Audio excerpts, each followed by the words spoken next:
Orleans Saints podcast, presented by Rouse's Markets. You'll hear from players, coaches, broadcasters, and writers that cover the NFL daily. The New Orleans Saints podcast starts right now. Here are your hosts, Erin Summers and Todd Graffagnini. Welcome into the New Orleans Saints podcast. Erin Summers here alongside Todd Graffagnini. We are really excited to be kicking off training camp. It is the first day of practice under new head coach Kellen Moore, and things look a lot different out there. Not only the structure of the practice, a lot of new players, the coaching staff is different. The defensive scheme is extremely different. So we got a lot to break down here, Todd. What do you look forward to most in kicking off the season? Well, first of all, Erin, thanks for running this thing as this podcast, All Training Camp, is presented by Rouse's. I think we should bring that one up. But yeah, no, look, completely different staff, a lot of roster turnaround. I mean, you still have some of the KG vets, though, as we all know, Tyrann Mathieu retired yesterday, but I'm sure we'll discuss that in a little bit. But no, change is good, and I think it's going to make this training camp fresh and new, and we're going to have storylines throughout. So in that instance, it's going to be very exciting because I don't think anybody knows what to expect.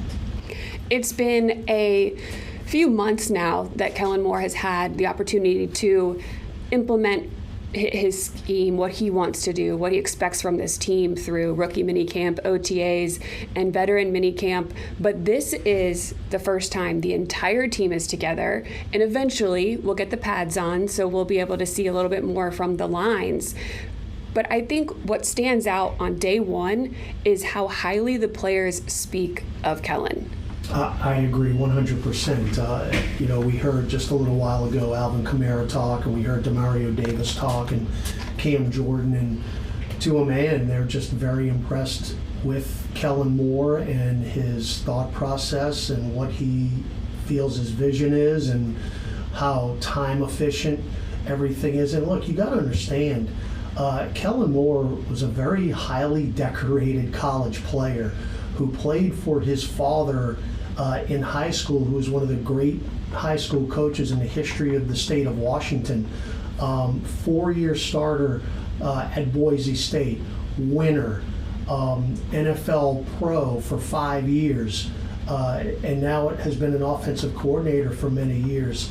So he's been around the game his entire life, and I think it really shows in what he wants this team to be. Even though he's a rookie head coach, he's been around the game forever. He's been around great head coaches forever. So he has been a sponge all of these years, and now he gets to implement what he has learned throughout his life as a head coach. And I don't think it's taken very long at all for people to understand that this guy knows what he's doing. And it's got to be really exciting if you're a Saints fan, and I know the players are pretty excited about it. It does seem like he's taken a little bit from everywhere that he's been, and that's influenced what he wants as a head coach, but he knows exactly what he wants. And Alvin Kamara talked about that he's going to tell you to do something, and he's going to be able to tell you exactly why. And I think it's important for players to understand the why behind some things and not just being told to do it. And Kellen has those answers for them, and players, I think, respect that. I think it just goes back again to the experience factor. I mean, he did it. He did it as a player. He did it, and he's done it as an assistant coach and an offensive coordinator. So why wouldn't you want to listen? I mean, the man's a winner, and hopefully much sooner than later, we're going to see those results on the field for the Saints. Yeah, Alvin Kamara did mention that his track record, Kellen Moore's track record of success, obviously coming off a Super Bowl win with the Eagles, was something that did get AK excited, but he didn't want to get too far ahead of himself. So let's listen into... It's the first practice. Exactly. Let's listen into what AK said. He's real focused, man. He's pretty even, knows what he wants. I mean, and I'm not going off interacting with him today. I'm just going off of kind of the way the schedule is, and I kind of look at things from a different perspective. Like, it's the way he times things up. It's like a reason it's a reason behind, you know, why the periods are set up the way they set up, and why the players are set up the way they set up in each period, things like that. So that's kind of what I was watching. I didn't interact with him too much, but I was just watching him a little bit, and he seems like he's very, very confident in why and when he's doing things. So. Do you get excited about sort of the success that he's had with running backs in his past? Of course. Stands out to you? Yeah, of course. And I mean, obviously with Saquon just being the last and doing it, and it's exciting. You know, I try not to look too far ahead. You know, it's day one of camp, so we got to grind, and it's a lot to learn. Just with everybody, you know, it's a whole new team. So just kind of catching everybody's vibe and seeing where everybody's head's at. Like, you know, I know a lot about B. Cook, but, you know, I never played with him. So catching his vibe, and then, you know, Shaheed and Chris are older now, so I'm just watching them, and it's like, it's cool to see them grow. And, you know, obviously C's, Eric, all these guys, Banks, Tally, Trevor at a new position, man. I'm just doing a lot of observing right now. Yeah, so it feels good. One of the first things that we always do talk about also is attendance when it comes to the first day of training camp. It is good to see, obviously, AK back in full action. He came to a couple practices over the veteran mini camp at least, but he's always busy in the off season. He said he was training in Boulder with some of Deion's crew because his trainer got hired by Deion Sanders there. So he said that the elevation helped, and it was a little bit different for him in his training process this off season. But team itself, pretty healthy. The only person that is, I know, go ahead, knock on wood. There we go. The only person that is not, people that are not participating, Taysom Hill and Foster Moreau, two tight ends. However, rehab's going well for both of them. Kellen Moore said yesterday that they are trending in the right direction, and that's it. No, it's good. It's obviously a good start. We did have that last year as well. We remember we were in California going, all right, everybody that's supposed to be here is here. So hopefully that continues. You know, I know the training staff has been kind of revamped a little bit, but you know, I go back to what Philadelphia has been doing in the last couple of years. And Erin, I mean, you know, Gus Kattengell, who you work with, of course, closely on podcasts as well here, you know, we would joke, even though it wasn't funny to us Saints fans, but I mean, there would be weeks very late in the regular season where Philadelphia had nobody on the injury list. I mean, can you even imagine that going into the playoffs to have nobody even listed as questionable? So, I mean, Kellen Moore, you would believe that he has seen a formula as to how to keep guys fresh, how to kind of limit their wear and tear throughout a football season, which of course is an incredibly long grind, and to have some of that implemented from what he learned in Philadelphia to here, it has to be invaluable. And right now, this is kind of part of that, the way they're starting training camp. They had a shorter practice today, are going to have another short practice on Thursday as they build things up, is what Kellen Moore used the phrase, the building up process. Yeah, no, it's just, you know, we were out there, and I even hate to say this, but we barely broke a sweat out there. It couldn't have been a more perfect day when you're talking about late July in New Orleans, especially how it's been the last couple days when it's been an absolute oven. Cloud cover, north breeze, mid 80s. I mean, it was great. It just kind of stinks as a player because it was such a short practice. They could have taken advantage of a few more reps, but that's not the way Kellen Moore wanted it. No, they're going to have plenty of opportunity to take more reps. And Kellen did say, yes, I would like to take as many as possible, but there are rules around these practices. The one thing, though, that we noticed, even in the short amount of practice, was that there was some tempo that they were running. And Moore did say after practice that they are going to have tempo be a part of every single practice. So that's good to see, is that they are working on things consistently every day that they're going to want to implement and hope that they're going to be able to play against well when it comes to the regular season. That's going to be a part of it. It's part of the NFL now. Kellen Moore fully knows that you're going to have to use it offensively and, of course, defend it because more teams are using tempo. And for them to come out and have a team period on the very first day and really work on that, I think says a whole lot. So that's going to be an every single practice. He talked about it. So get used to it, Erin. We're going to be charting some basically hurry up stuff, even though it won't be 2 minute. There were some designed quarterback runs that they did as well. And then when you look at the running backs themselves, it is Alvin Kamara as your number one. But after that, we have a running back battle as well for who is going to slide in at 2 and 3. Kendre Miller, Clyde Edwards-Helaire, Cam Akers comes in. So we're going to see the rotations in the running back room vary from day to day as well. I think what you have to take from, again, listening to Kellen Moore talk post-practice is very enlightening. I don't think you can kind of take what reps guys are getting early on today, tomorrow. It is all going to match. So if you say, for example, look, we all know Alvin Kamara is the number one running back. He is RB1. They're going to limit his reps, though. They're going to give him reps, but he doesn't really need them in a sense that other than he needs to kind of get out there and get the offense going a little bit.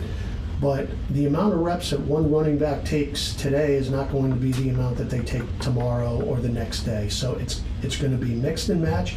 All these guys are going to get an opportunity to show what they can do. And when we listened to Kellen Moore yesterday in his introductory press conference before training camp, I think this is all building up to the Charger preseason game. And then after that, you're going to see things kind of change a little bit. But this is all in preparation for that game. So it's, like I said in the top, it's going to be really exciting. It's a completely different situation than we had a year ago going into training camp. And I'm really looking forward to it, and I know you are too. Yeah, the biggest battle that we kind of buried the lead here is the quarterback battle. Right. Obviously, you draft a quarterback in Tyler Shuck early in the draft, second round, and then you have Spencer Rattler, Jake Haener here on roster. And they are the two that they did get some run last year. Spencer Rattler played in 6 games. Jake Haener got a start. So they are a little more comfortable in that regard of the process of getting ready, being ready throughout the offseason leading up to this start of training camp. And today it was Spencer Rattler who got first team reps, followed by Tyler Shuck and then Jake Haener. Everybody got the same amount of reps. Right. It was just in rotation, which again is going to change daily. Everybody is going to get the same amount of time with the first team as Kellen Moore gets familiar with everyone's capabilities. He said throwing is the most important aspect. I know a lot of people like to say that maybe Rattler's more athletic than Haener and has the ability to run more. How much does that come into consideration? And Moore, again, after practice today, said comes down to your ability to throw and move the chains. And that is what they need to see consistently. Was the other thing, is that consistency from your quarterback as far as accuracy goes and their ability to command the offense. I think, again, just very small sample size, what we saw today, Rattler looked like he's been in the NFL and played NFL games before, and so has Haener. Tyler Shuck looked like a rookie today.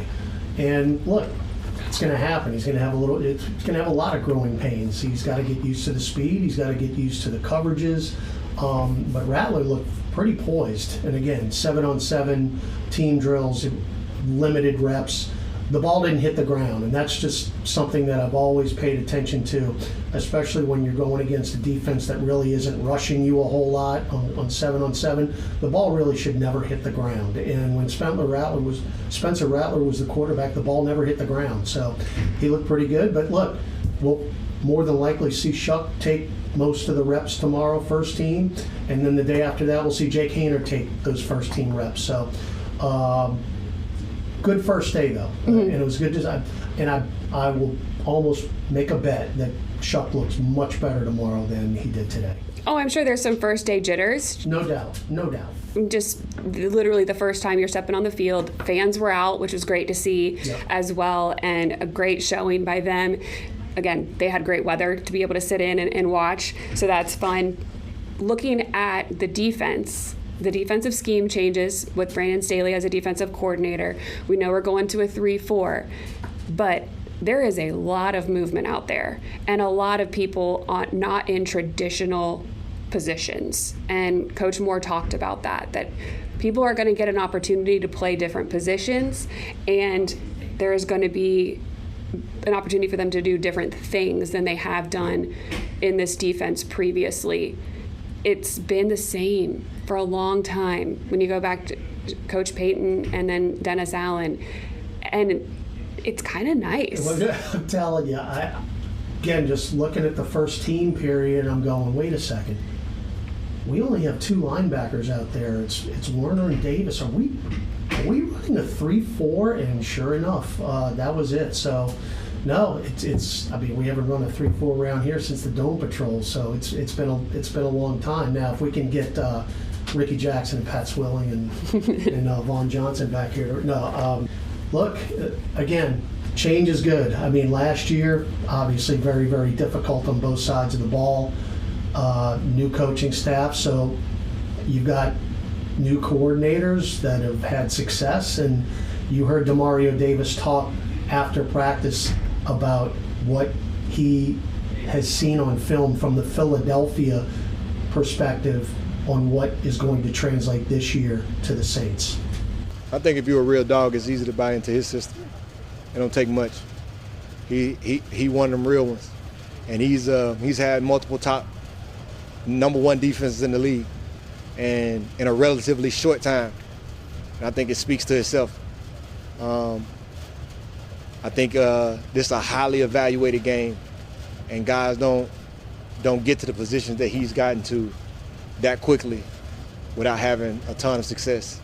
How would you describe what's different about what he's trying to do than maybe what you've been doing previously? What's different about his system, I think, if you're watching the game and you go watch our film, and then you go look at Philadelphia defense last year, and you look at the difference, not from a player standpoint, but just what the guys are doing systematically, and you understand football and you can watch it that way, it won't take you long to watch the film to know what's being done different. It wasn't only Demario Davis that spoke highly of this defense, but you have Cam Jordan, who got moved around a little bit last year. He's loving the defense and spoke highly of it as well. So it's a lot of new out there. And now with the retirement of Tyrann Mathieu, we're looking at some decisions maybe with the safeties. You have Justin Reed, who came in from the Chiefs, Jordan Howden, who was in and out last year, showed some good things, but he is an option there as well. Other than that, I don't know who is going to be back there in the secondary. Your corners are looking a little different. You have Alante Taylor, who spent a lot of time in the slot. Right. Kool-Aid McKinstry, Isaac Yiadom was the other main player out there on the outside. It's going to be an interesting training camp, Erin. I mean, it really is. So, like I said, this is going to be a really fresh, new, exciting camp, and one that Saints fans have no idea what's going to happen. We don't know what's going to happen, and that's what's going to make it so fun. I mean, it's just been so predictable the last couple of years, and I mean, it other than being in California for a month last year, it was kind of boring, so to speak, because it was just the same thing every single day. That is not going to be the case this year. Not at all. I mean, I can't tell you how hard it was for me to track what they were doing defensively, just based on personnel who was in and out, and people were running in and off the sidelines from they're a nickel or base or whatever they were doing. So it's going to be really interesting for the fans to watch as well when they come out here. The one area that kind of just seems, I don't know, like set and hasn't been the case for a while is the offensive line. Yep. They were there. They were all there. You've got Fuaga and the rookie from Texas, Kelvin Banks, who was a first-round draft pick, and you've got Cesar Ruiz, you've got Trevor Penning, and you got Eric McCoy. Now, can we keep these guys healthy and intact? That is the key. But that, I mean, I wouldn't say it's a luxury, but it's pretty close to a luxury. Those are your starting five. You know that's your starting five going in. They need to get as much time together as they possibly can throughout training camp heading into the regular season. They've got to all stay healthy, but knowing what your line is going in, I think that's pretty solid if you're a head coach. It's an area that the team is clearly invested in because they've gone out and drafted high. Obviously, first-round pick with Kelvin Banks, Taliese Fuaga, Trevor Penny now moving to left guard. Is he going to find that as his spot that he actually clicks at? Mm-hmm. He did a lot better last season. Again, moving though here, we'll see how it works for him, but I think that the people that they have looks pretty solid. Well, the key also is just getting Erik McCoy back and anchoring things at center, because I said this last year when Erik McCoy got hurt against the Philadelphia Eagles in the third game of the season was never the same again. The offense was never the same again. It was the most prolific offense in the NFL until McCoy got hurt, and then it was not. Yeah, and the numbers back it up. The pressures and everything that they faced definitely increased when McCoy was not there. He anchors that line and makes sure everybody's where they need to be. So good to see him back out there. Chris Olave out there said he's feeling great. He's altered a couple things in his diet to help with his brain health.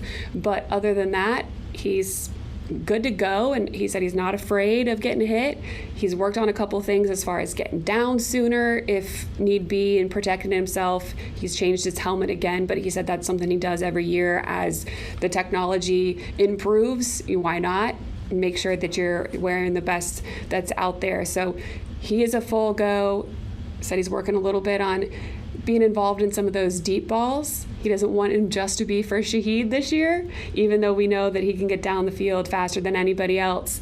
So we got some fun people to watch. Brandon Cooks, we're going to see how he works in. Good to have him as a vet out there as well. Very exciting time. Day one in the books.